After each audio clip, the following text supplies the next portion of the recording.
नमस्कार विद्यार्थी मित्रांनो, मी सुरेश वराडे साकार एज्युकेशन यूट्यूब चॅनलमध्ये आपलं सर्वांचं स्वागत करतोय। पुन्हा एकदा तुमच्या भेटीला आलोय एक गुड न्यूज घेऊन। जे की बँक ऑफ बडोदा आहे, पब्लिक सेक्टर बँक आहे, सरकारी बँक आहे, ईने जवळपास 500 ऑफिस असिस्टंटची रिक्रुटमेंट काढलेली आहे।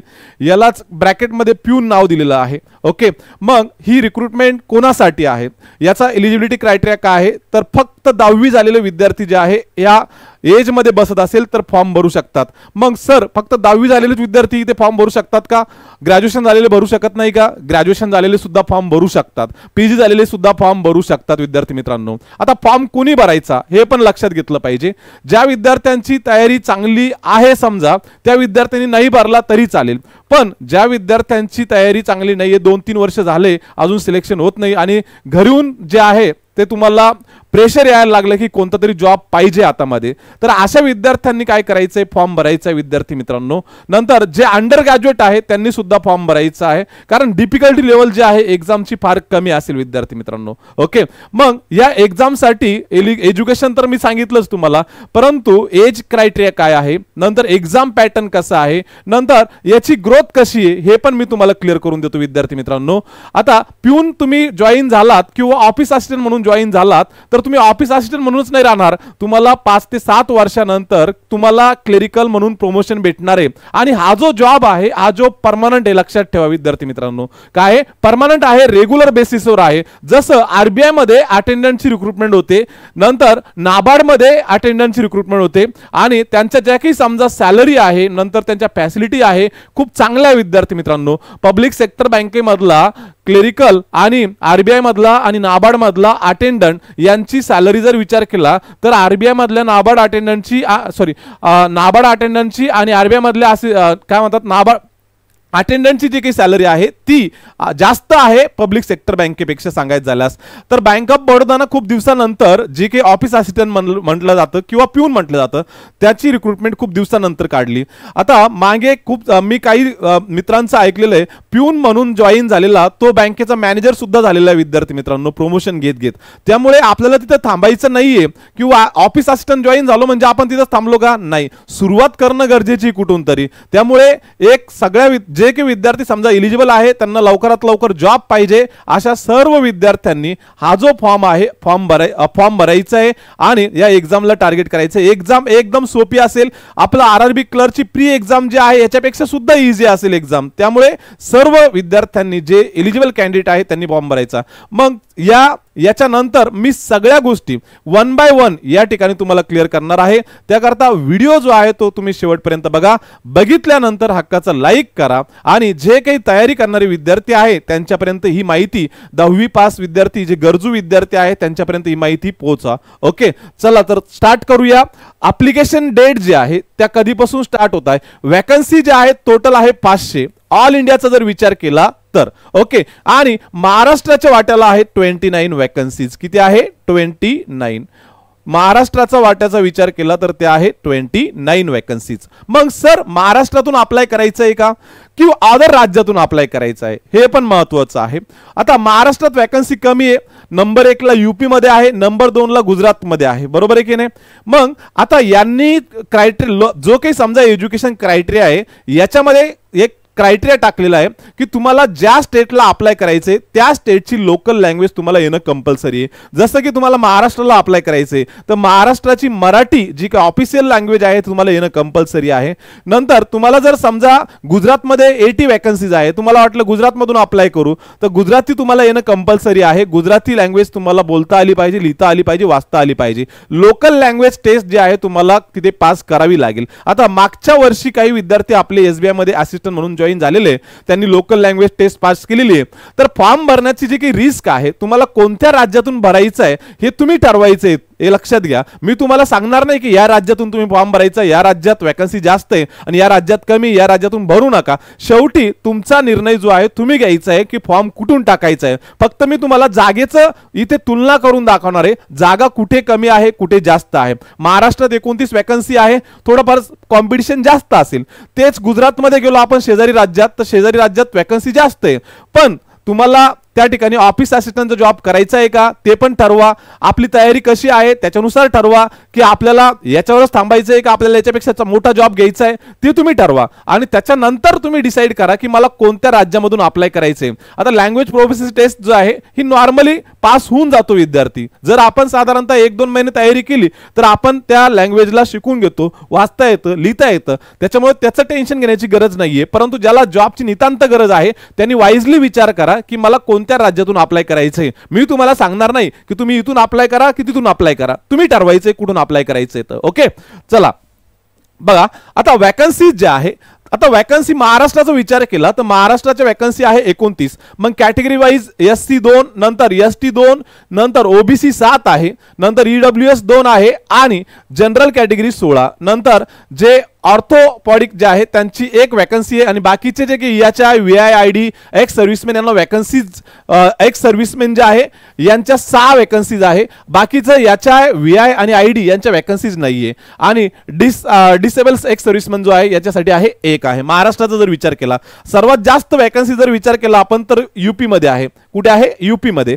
आणि नंबर 2 ला वॅकन्सी जे आहे जे की समजा बँक ऑफ बडोदाचं हेडक्वार्टर आहे गुजरात मध्ये, ओके वडोदराला, तर नंबर 2 च्या वॅकन्सी आहे गुजरात मध्ये. मग आता तुम्ही ठरवा की आपल्या शेजारील राज्य आहे अप्लाय करायचं की नाही करायचं, गुजराती शिकता येईल का नाही शिकता येईल, बोलता येईल का नाही बोलता येईल, किंवा 30-35 हजारासाठी गुजरातला जायला परवडेल की नाही परवडेल हे तुम्ही ठरवायचंय. मी नाही सांगणार तुम्हाला की कुठून अप्लाय करायचंय. ओके चला, तर वॅकन्सीचा कॉलम जो आहे तुम्हाला कॅटेगरी वाईज क्लिअर करून दिला.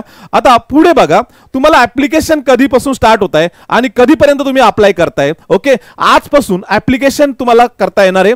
3 मे 2025 पासून तुम्हाला ऍप्लिकेशन करता येणार विद्यार्थी मित्रांनो, म्हणजे आजपासून ऍप्लिकेशन स्टार्ट झालेले आणि कधीपर्यंत तुम्हाला अप्लाय करता येणार आहे 23 मे 2025 पर्यंत. ओके तर आजपासून ऍप्लिकेशन म्हणजे जवळपास तुमच्या हातामध्ये 20 दिवस आहे. ज्या ज्या विद्यार्थ्यांना अप्लाय करायचे त्यांनी लवकरात लवकर अप्लाय करा, शेवटच्या डेटची वाट बघू नका. ओके तर हे झालं इम्पॉर्टंट डेट्सच्या बाबतीत. ओके नंतर सर्वात महत्त्वाचा प्रश्न आहे की सर एक्झाम डेट डिक्लेअर केलेली आहे का, तर एक्झाम डेट जी आहे त्यांच्या नोटिफिकेशन मध्ये त्यांनी डिक्लेअर केलेली नाहीये. एक्झाम साधारणतः जून किंवा जुलैमध्ये होईल. ते त्यांच्या मार्फत तुम्हाला मेलद्वारे किंवा मोबाईलवर तुम्हाला मेसेज येईल आणि त्याद्वारे ते काय तुम्हाला एक्झाम कधी आहे ते इंटिमेशन करणार आहे. त्यामुळे एक्झामची डेट सध्या अजून डिक्लेअर झालेली नाहीये, नोटिफिकेशन मध्ये दिलेलं नाहीये. सध्या फक्त काय करायचंय, फॉर्म भरायचं काम करायचंय. तुम्ही काय करायचं, फॉर्म भरायचं काम करायचं. मग सर एज्युकेशन क्वालिफिकेशन मी अगोदरच सांगितलं आपल्या थंबनेल नुसार की एज्युकेशन क्वालिफिकेशन जे आहे फक्त काय पाहिजे, 10वी पास पाहिजे, फक्त 10वी पास. ओके 10वी पास सोबतच काय पाहिजे की ज्या स्टेटला तुम्ही अप्लाय करणार आहात, ज्या स्टेटला तुम्ही अप्लाय करणार आहात, समजा महाराष्ट्राला तुम्ही अप्लाय करत आहात तर तुम्हाला मराठी येणं कंपल्सरी आहे. ओके बोलता आली पाहिजे, लिहिता आली पाहिजे, वाचता आली पाहिजे. जर तुम्ही समजा गुजरातला अप्लाय करता तर तुम्हाला गुजराती येणं कंपल्सरी आहे. तर मग चूज करा तुम्हाला जी लँग्वेज येते किंवा तुम्हाला कॉन्फिडन्स आहे मी 2 महिन्यात शिकेल, 3 महिन्यात शिकेल, त्या स्टेटला तुम्ही काय करायचंय, अप्लाय करायचंय. ओके तर हे झालं एज्युकेशन क्वालिफिकेशनच्या बाबतीत. 10वी पास पाहिजे आणि ज्या राज्यासाठी तुम्ही अप्लाय करता त्या राज्याची लोकल लँग्वेज तुम्हाला आली पाहिजे. ठीक आहे. मग सर एज्युकेशन काय, एज्युकेशन तुम्हाला क्लिअर केलं. आता एज क्रायटेरिया काय आहे, 1/5/2025 पर्यंत म्हणजे 1 मे 2025 पर्यंत मिनिमम 18 वर्ष तुमचं कंप्लीट पाहिजे सर्व कॅटेगरीसाठी आणि मॅक्झिमम 26 वर्षापेक्षा जास्त नको. कोणासाठी, जनरल साठी, ज्याला कोणतंच रिझर्वेशन नाहीये त्यांच्यासाठी. मग 3 वर्ष रिलॅक्सेशन आहे ओबीसी साठी, 29 वर्ष, नंतर SC ST 31 वर्ष आणि जे PWD कॅन्डिडेट आहे पर्सन विथ बेंच डिसेबिलिटी यांच्यासाठी 36 वर्ष. तर हा एज क्रायटेरिया मिनिमम जे आहे 18 वर्ष कंप्लीट पाहिजे सर्व कॅटेगरीसाठी आणि जनरल कॅटेगरी 26 वर्षापेक्षा जास्त नको. ओके मग इथे कॉम्पिटिशन कमी आहे. जनरलचे विचार केला आपण तर 26 वर्षापर्यंतच या ठिकाणी एज दिलेला आहे. त्यामुळे या ठिकाणी ज्यांना लवकरात लवकर जॉब पाहिजे त्या सर्व विद्यार्थ्यांनी काय करायचंय, फॉर्म भरायचे. विद्यार्थी मित्रांनो एजचा क्रायटेरिया तुमचा क्लिअर करून दिला. मग सर ऍप्लिकेशन फीस किती आहे, ऍप्लिकेशन फीस कमी आहे IBPHच्या तुलनेमध्ये. जे की जनरल, OBC, EWS हे जे काही विद्यार्थी आहे यांच्यासाठी 600 रुपये आहे आणि जे काही SC ST नंतर PWD जे आहे समजा यांच्यासाठी आहे 100 रुपये. ओके, आता इथे वुमेन टाकल्या गेलं माझ्याकडून चुकीनं, पण जे काही समजा फीस आहे SC ST PWD साठी 100 रुपये, नंतर जनरल EWS OBC यांच्यासाठी आहे 600 रुपये. ओके, तर ही झाली फीसचा क्रायटेरिया. ओके, नंतर एक्झाम सेंटर महाराष्ट्रामध्ये कुठे कुठे आहे. महाराष्ट्राचा जर विचार केला तर छत्रपती संभाजीनगर, नंतर मुंबई, ठाणे, नवी मुंबई आणि नागपूर आणि पुणे. नाशिक सेंटर नाहीये विद्यार्थी मित्रांनो. मग आपल्याला मुंबई जवळ आहे तर मुंबईचं तुम्ही काय करा, सेंटर चूज करा. ओके, तर एक्झाम सेंटरच्या बाबतीत क्लिअर केलं. नंतर सर सिलेक्शन प्रोसेस कशी आहे. सिलेक्शन प्रोसेस जी आहे एक ऑनलाईन टेस्ट होणार आहे तुमची. ओके, मग नंतर तुमची लँग्वेज प्रोफिशियन्सी टेस्ट होणार आहे आणि 100 मार्कापैकी तुमचं सिलेक्शन होणार आहे मेरिट लिस्ट नुसार. कशानुसार, मेरिट नुसार. मग तुम्हाला प्रत्येक सब्जेक्ट मध्ये तुम्हाला काय करावं लागेल, एक कट ऑफ जो आहे तो क्लिअर करावा लागेल. हे लक्षात ठेवा विद्यार्थी मित्रांनो. ओके, जर नंबर ऑफ ऍप्लिकेशन जास्त आले असं सांगितलं, नंबर ऑफ ऍप्लिकेशन जास्त आले किंवा कमी आले तर बँक जे आहे तो अधिकार आम्हाला जी काही एक्झाम्स आहे त्या एक्झाम्स पॅटर्न मध्ये चेंज करायचा का, हा अधिकार बँकेने काय केलेला आहे, राखीव ठेवलेला आहे. त्यामुळे एक्झामचा पॅटर्न चेंज करायचा की सेम ठेवायचा हे त्यांनी सांगितलेलं आहे या ठिकाणी. ओके, तर एक्झामचा पॅटर्न कसा असणार मी तुम्हाला आता त्यांनी टेंटेटिव्ह एक्झाम पॅटर्न या ठिकाणी दिलेला आहे. ओके, तर सिलेक्शन प्रोसेस तुम्हाला काय आहे की या ठिकाणी तुम्हाला ऑनलाईन टेस्ट द्यायची आहे आणि ज्या राज्यासाठी तुम्ही अप्लाय केलं त्या राज्याची लोकल लँग्वेजची तुम्हाला टेस्ट द्यायची आहे आणि सिलेक्शन घ्यायचे मेरिट नुसार. क्लिअर आहे. ओके, चला तर एक्झाम पॅटर्न कसा आहे, टेंटेटिव्ह स्ट्रक्चर. ओके, तुम्हाला या ठिकाणी 4 सब्जेक्ट असतील. यामध्ये इंग्लिश, नंतर जनरल अवेअरनेस, नंतर मॅथ्स आणि रिजनिंग. ओके, या ठिकाणी प्रत्येक सब्जेक्टला 25 क्वेश्चन आणि 25 मार्क आहे आणि इंग्लिश मध्ये असेल, परंतु ज्या स्टेटला तुम्ही अप्लाय केलं त्याची ऑफिशियल लँग्वेज आणि इंग्लिश आणि हिंदी मध्ये पेपर उपलब्ध असेल. प्रत्येक सब्जेक्टला 20 मिनिटं दिलेले आहे. प्रत्येक सब्जेक्टला टाइम सुद्धा अलॉट करून दिलेला आहे आणि त्यांनी सांगितलं प्रत्येक सब्जेक्टचा कट ऑफ जो आहे तुम्हाला क्लिअर करावा लागेल आणि ओव्हरऑल सुद्धा कट ऑफ तुम्हाला क्लिअर करावा लागेल. मिनिमम कट ऑफ आणि ओव्हरऑल कट ऑफ जो आहे तो सुद्धा तुम्हाला क्लिअर करावा लागेल. हा जो आहे ऑनलाईन एक्झामचं स्ट्रक्चर आहे. क्लिअर आहे. चला तर एक्झामचं स्ट्रक्चर तुम्हाला समजलं काय आहे. प्रत्येक सब्जेक्टला 25 क्वेश्चन, 25 चौक 100 क्वेश्चन आणि मार्क्स जे आहे ते आहे प्रत्येक क्वेश्चनला 1 म्हणजे 25 चौक 100, 100 मार्क्सचा पेपर असेल आणि या ठिकाणी पेपर जो आहे 3 लँग्वेज मध्ये उपलब्ध असेल इंग्लिश सोडून. त्यामध्ये इंग्लिश, हिंदी आणि तुमच्या राज्याची जे की लँग्वेज आहे ती लँग्वेज. ओके, तर 3 लँग्वेज मध्ये पेपर उपलब्ध असेल. पेपर ऑब्जेक्टिव्ह असेल, ऑनलाईन असेल. ठीक आहे, IBPS एक्झाम कंडक्ट करेल.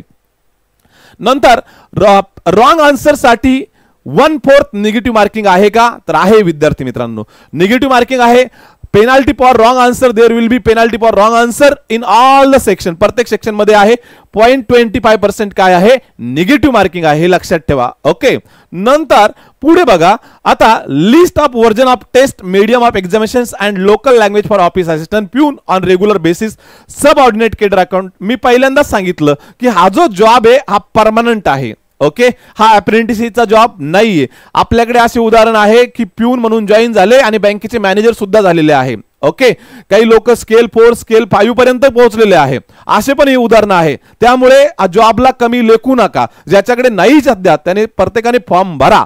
ओके, आणि जॉब मिळवा. स्टार्टिंग करणं गरजेचं आहे कुठून का होईना. ओके, तर त्यामुळे तुम्ही तुमच्यामध्ये अपडेट ठेवा. तुम्ही बँकेच्या मॅनेजर नंतर स्केल 2, स्केल 3, स्केल 4 पर्यंत जाऊ शकता. हे लक्षात घ्या. ओके, त्यामुळे जो जॉब आहे तो रेग्युलर बेसिसवर आहे. सॅलरी पण चांगली मी पुढे सांगणारच आहे तुम्हाला. ओके, आता एक्झामचं मीडियम जे आहे महाराष्ट्राचा जर विचार केला तर तुम्हाला या त्या 4 लँग्वेज मध्ये एक्झाम देता येते. English, Hindi, Marathi and Konkani. पण LPT जी आहे ती कोणती होईल तुमची, मराठीमध्ये होईल. कोणती, मराठीमध्ये. क्लिअर आहे. ओके, चला पुढे. मग सर तुम्ही म्हणता सॅलरी किती आहे, तर सॅलरी पण खूप चांगली विद्यार्थी मित्रांनो. सॅलरी जे आहे जवळपास 33,000 रुपये पर मंथ. जवळपास 33,000 रुपये पर मंथ. जर आपण प्रायव्हेट सेक्टर सोबत जर विचार केला विद्यार्थी मित्रांनो, ऍक्सिस बँकेचा असिस्टंट मॅनेजर असेल, डेप्युटी मॅनेजर असेल. आता प्रायव्हेट बँकेची पोस्ट मोठी असते. ओके, पण सॅलरी कमी असते. आता डेप्युटी मॅनेजरचा जर विचार केला ऍक्सिस बँकेचा किंवा आपला ICICI बँकेचा 20-22 हजार रुपये सॅलरी असते, परंतु पद किंवा पोस्ट जी आहे ती मोठी असते, बरोबर आहे की नाही? त्याला वाटलं नाही पाहिजे आपल्या सॅलरी कमी आहे. ओके, फक्त ते काय करतात, प्रायव्हेट वाले तुम्हाला मोठेपणा देतात आणि तुमच्याकडून काम करून घेतात. मला असं नाही म्हणायचं की प्रायव्हेट मध्ये चांगलं काम नाही, सगळीकडे आहे. पण आपण जर गव्हर्नमेंट सोबत जर विचार केला तर गव्हर्नमेंटचा जो काही ऑफिस असिस्टंट आहे याची सॅलरी जी आहे जवळपास किती आहे, 33,000 रुपये पर मंथ आहे. आणि जॉब जो आहे तो परमनंट आहे, रेग्युलर आहे. आणि याच्या सोबतच जेवढे काही समजा क्लर्कला फॅसिलिटी आहे किंवा पिओला फॅसिलिटी आहे, त्या सगळ्या फॅसिलिटी या ऑफिस असिस्टंटला, पिऊनला आहे. त्यामुळे सगळ्यांसाठी एक चांगली ऑपॉर्च्युनिटी आहे. ज्या विद्यार्थ्यांच्या हातात सध्या जॉब नाहीये त्या विद्यार्थ्यांसाठी. आणि जॉब नंतर सिलेक्शन झाल्यानंतर बघा, आपले जर मल्टिपल सिलेक्शन झाले समजा, तर आपल्याला कशाला थांबायचं इथे? आता सौरभ वाघ नावाचा विद्यार्थी आहे, त्याचं सुरुवातीला RRB असिस्टंट सिलेक्शन झालं, नंतर NIC असिस्टंट सिलेक्शन झालं, बँक ऑफ बडोदा सिलेक्शन झालं, बँक ऑफ महाराष्ट्रामध्ये सिलेक्शन झालं. ओके, आता खालचे तिन्ही ज्या काही पोस्ट होत्या त्या असिस्टंटच्या होत्या आणि बँक ऑफ बडोदामध्ये PO म्हणून सिलेक्शन झालं. मग त्याने तिन्ही सोडून दिल्या आणि PO जॉईन करून घेतलं. मग आपल्याला इथेच थांबायचं आहे का? नाही. जर अभ्यास असेल आपला तर आपण PO पण क्रॅक करू, IBPS क्लर्क पण क्रॅक करू, SBI क्लर्क पण क्रॅक करू, नंतर IBPS असिस्टंट काय म्हणतात त्याला, RBI असिस्टंट सुद्धा क्रॅक करू. फक्त सुरुवात करणं गरजेचं आहे. कॉन्फिडन्स वाढण्यासाठी एक पोस्ट मिळवणं गरजेचं असते सुरुवातीला, हे लक्षात घ्या. त्यामुळे म्हणतो फॉर्म भरा. क्लिअर आहे? तर सॅलरी खूप चांगली आहे, 33,000 रुपये पर मंथ आहे. आणि जेवढ्या काही फॅसिलिटी ज्या काही गव्हर्नमेंट बँकेच्या POला आहे किंवा क्लर्कला आहे यांना सुद्धा आहे. DA आहे, HRA आहे, CCA आहे, स्पेशल अलाउन्सेस आहे, ट्रान्सपोर्ट अलाउन्स आहे, स्पेशल पे आहे, लिव्ह पेअर आहे, नंतर कन्सेशन आहे, लिव्ह इनकॅशमेंट आहे, ग्रुप मेडिकल इन्शुरन्स आहे, सेल्फ डिपेंडन्स आहे, मेडिकल एड ग्रॅच्युटी आहे, डिफाईन कंट्रीब्युशन आहे, पेन्शन स्कीम आहे, स्टाफ ओव्हरड्राफ्ट आहे, सगळ्या गोष्टी आहे. हाऊस बिल्डिंग लोन आहे, नंतर कन्व्हिनियन्स लोन आहे, ग्रुप पर्सनल लोन आहे, ऍक्सिडेंट इन्शुरन्स आहे, सगळं आहे. जेवढं काही गव्हर्नमेंटच्या बँकेच्या क्लर्कला किंवा ऑफिसरला आहे सगळं आहे. त्यामुळे समजायचं नाही की जॉब कमी लेवलचा आहे, आपल्याला सध्या सुरुवात करणं गरजेचं आहे. क्लिअर आहे? नंतर या ठिकाणी जॉब रोल काय असणार आहे, एवढं काही काम नसणार आहे. या ठिकाणी फक्त नॉर्मल रुटीन ड्युटी असणार आहे तुमची सब ऑर्डिनेट स्टाफ केडरची. ओके, नंतर any other work assign from time to time per the bipartite settlement amended from time to time. Job role जो आहे तुमचं ऑफिस असिस्टंटचं काम असेल, ही फाईल इकडे घेऊन जा, ती फाईल तिकडे घेऊन या. ओके, नंतर जे काही समजा तुम्हाला दिलेलं काम आहे ज्या काही ब्रँच मध्ये ते काम तुम्हाला करायचं आहे. ओके, नंतर पुढे आता लोकेशन पोस्टिंग, तुम्हाला पोस्टिंग कुठे दिलं जाईल हे पण महत्त्वाचं आहे. आता place of posting will be depend on bank recruitment from time to time. Candidate shall place at any of its office branches in state. ज्या स्टेटला तुम्ही अप्लाय करणार आहात त्या स्टेटमध्ये तुम्हाला कुठेही तुम्हाला पोस्टिंग दिल्या जाईल. नंतर 6 महिन्याचा प्रोबेशनरी पिरियड असेल आणि 6 महिन्यानंतर तुमचं कन्फर्मेशन होईल ॲज अ ऑफिस असिस्टंट म्हणून किंवा पिऊन म्हणून. ओके, तर 6 महिन्याचा प्रोबेशनरी पिरियड तुम्हाला काढावा लागेल. आणि ब्रँच ज्या ठिकाणी तुम्हाला प्लेस देतील किंवा लोकेशन देतील, तुम्ही ज्या स्टेटला अप्लाय केलं त्यामध्ये त्या स्टेटमध्ये कुठेही तुम्हाला काय करू शकते, पोस्टिंग देऊ शकते. ओके, नंतर सर फॉर्म कसा भरायचा, फॉर्म कसा करायचा, या वेबसाईटवर जायचे, कोणत्या bankofbaroda.in या वेबसाईटवर. ओके, मग फॉर्म भरताना काय काय टाकायचे, तुम्हाला एज्युकेशन क्वालिफिकेशन टाकायचे, डेट ऑफ बर्थ टाकायची, 10वीच्या बोर्ड सर्टिफिकेट, ईमेल टाकायचा आहे, मोबाईल नंबर, ID प्रूफ. नंतर काय काय तुम्हाला अपलोड करायचंय की फोटोग्राफ 20 KB ते 50 KB चे, सिग्नेचर 10 KB ते 20 KB, लेफ्ट थंब 20 KB ते 50 KB, हँड रिटन डिक्लेरेशन लिहायचे ब्लॅक पेनने व्हाईट पेनवर आणि ते स्कॅन करून तुम्हाला अपलोड करायचे. विद्यार्थी मित्रांनो, या सगळ्या गोष्टी तुम्हाला फॉर्म भरताना लागत आहे. नंतर आपली नवीन मॉर्निंगची बॅच जी आहे, जे विद्यार्थी बँकिंगची तयारी करणारे आहे, इंटरेस्टेड आहे, त्यांच्यासाठी आपण नवीन बॅच लॉन्च करतोय 20 मे पासून. ओके, 2025. हिचा टाइम जो आहे सकाळी 7:30 ते 11:30 या वेळेमध्ये जे काही विद्यार्थी नाशिकमध्ये आहे किंवा नाशिकच्या बाहेरील विद्यार्थी आहे यांच्यासाठी आपण ही बॅच लॉन्च करतोय. तर 3 दिवस डेमो लेक्चरची संधी तुम्हाला उपलब्ध होणार आहे. मग डेमो लेक्चर अटेंड केल्यानंतर तुम्ही डिसाईड करायचं की नाही करायचं. विद्यार्थी मित्रांनो, बाहेर गावचे जे विद्यार्थी आहेत त्यांच्यासाठी इथे राहण्याची व्यवस्था करून दिली जाईल. नंतर जे काही आजूबाजूला मेसची व्यवस्था सुद्धा या ठिकाणी उपलब्ध आहे. जे विद्यार्थी इंटरेस्टेड आहेत त्यांनी 3 दिवस डेमो लेक्चर अटेंड करायचे. विद्यार्थी मित्रांनो, ओके, तर 20 मे 2025 पासून आपली मॉर्निंगची बॅच स्टार्ट होते. क्लिअर आहे? सगळ्या फॅसिलिटी तुम्हाला इथं उपलब्ध आहे, अभ्यासिका आहे, नंतर बुक्स वगैरे सगळ्या गोष्टी तुम्हाला इथे दिल्या जातात. ओके, नंतर पुढे जे काही विद्यार्थी आपल्या युट्यूब चॅनलला नवीन असतील त्यांनी आपलं युट्यूब चॅनल जे आहे सबस्क्राईब करायचे विद्यार्थी मित्रांनो. इथून पुढे सगळ्या नोटिफिकेशनचे लेक्चर्स तुम्हाला पाहायला भेटतील. नंतर जे विद्यार्थी आपले टेलिग्रामला जॉईन नसतील त्या विद्यार्थ्यांनी सुद्धा काय करायचे, आपलं टेलिग्राम चॅनल जे आहे ते जॉईन करायचे अपडेटसाठी. नंतर आपलं इंस्टाग्रामचं पेज आहे, इंस्टाग्रामला सुद्धा फॉलो करायचे विद्यार्थी मित्रांनो. नंतर व्हॉट्सअपचे ग्रुप्स आहे आपले, त्याच्यावर आपण डेली पीडीएफ नोट्स वगैरे सगळं पाठवत असतो. त्याकरता 70 66 79 41 40 या नंबरला काय करायचे, तुमचं नाव आणि मोबाईल नंबर काय करायचे सेंड करायचे विद्यार्थी मित्रांनो. ओके, व्हिडिओ आवडल्यास नक्की लाईक करायचे. भेटूया पुढच्या व्हिडिओमध्ये, तोपर्यंत बाय बाय, थँक्यू.